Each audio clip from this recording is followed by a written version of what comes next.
Hello everyone. This is the second in a series of videos created by the Career Development Practitioners Certification Board of Ontario to assist you with preparing your application for certification in the province of Ontario. This second video will assist you with completing two of the sections on the application. The two categories that we will address in this video are Section 3, Application Category and Education Evidence, and Section 4, Required Courses. You may find it helpful while watching this video to have a hard copy of the application available to refer to and make notes on. You may also find it helpful to have a hard copy of the certification criteria document available to consult. Both of these documents can be found on the CDP CBO website under the headings Certification, Ontario, and Application Package.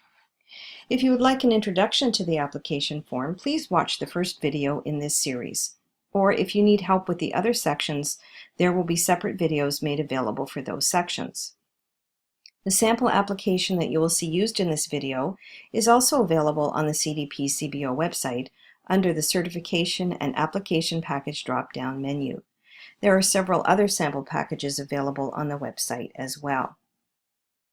Now we're going to just switch over to look at the application form, and this is the same sample application form that we have used in the previous video. So we've already looked at sections 1 and 2 in the first video, and now we're just going to scroll through to section 3, Application Category and Education Evidence. So in this section, you will be looking at 5 different categories, and you will choose the category under which you will apply. Then you will provide evidence to verify your education if appropriate. The first criteria is that you must be currently working in the field in Ontario as a career development practitioner, no matter what your job title is. Then you will choose from the 5 pathways available to you. These pathways are Pathway A. You possess a 1-year certificate and have 6,400 work hours in the field. Pathway B, you possess a 2-year college diploma and have 4,800 work hours in the field.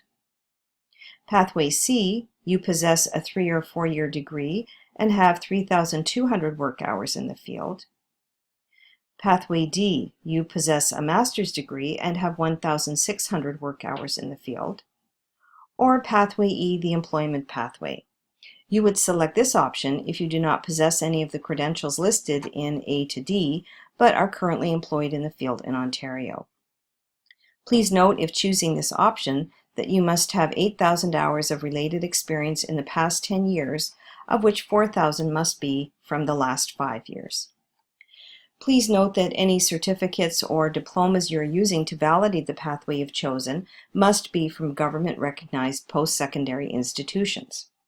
So in this section, you are going to select the pathway that best describes your background, and you're going to put a check mark in that box. You can see in this example here that this individual has checked off option C and has filled in the relevant information about where their degree was and when it was completed. So based on the category that you select, you will fill in that information in the appropriate sections.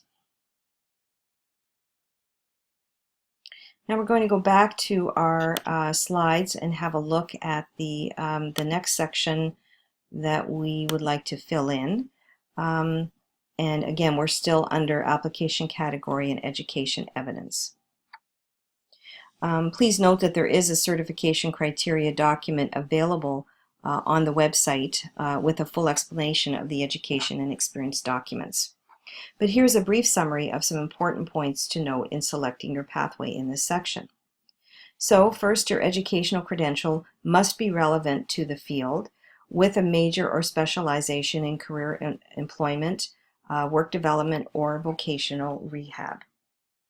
Education in a related program such as social sciences, counseling, etc. may be accepted if 6 courses or 30% of the courses are directly relevant to the Canadian standards and guidelines for career development practitioners. Education in a related program may be supplemented by additional courses or programs to meet the criteria. If you have multiple levels of post-secondary education, usually you would choose the highest level to find out how many hours of work experience is needed. But if the highest level of education is not relevant, a lower level may be chosen. As noted previously, education credentials must be from government-approved or authorized institutions of higher education in Canada. If you're using a credential from other countries, you need to provide a recognition or equivalency document from a government or university-approved ICES or PLAR service. Once you've identified the credential that you'd like to use, that you're going to use to support your application, you should order your transcripts as soon as possible, as they may take a while to have them issued to you by your educational institution. It is recommended that you order 2 copies of your transcripts to be sent in separate envelopes. This will give you one to include with your application, and the one with the application should be in a sealed envelope that is unopened from the institution, and you should have a second copy that you could open and keep in your portfolio. Please do not have transcripts sent directly to us. You will include 1 copy of your transcript in an unopened envelope with your application. Now, if we go back to talking about work experience, you don't need to provide a description of your work experience in this section. That will be provided in section 5 of the application, which will be addressed in a separate video. But when selecting your application category, please keep in mind these important points. Work experience must be in direct client services related to career development and or employment. There, as I mentioned earlier, there is a criteria document on the website for the full list of services that you might be providing. For those who do not provide direct client services, delivery of indirect client service can also be used to support your application. Indirect client services may include education or training, leadership and management, supervision or coordination, research in the field of employment and or career development. Also, career development related duties could account for only part of an applicant's past jobs or roles. For example, someone might be an HR generalist who also writes job descriptions and performs recruiting or develops employee career and training plans. Applicants will need to show what percentage of their time and hours is related to career and employment services.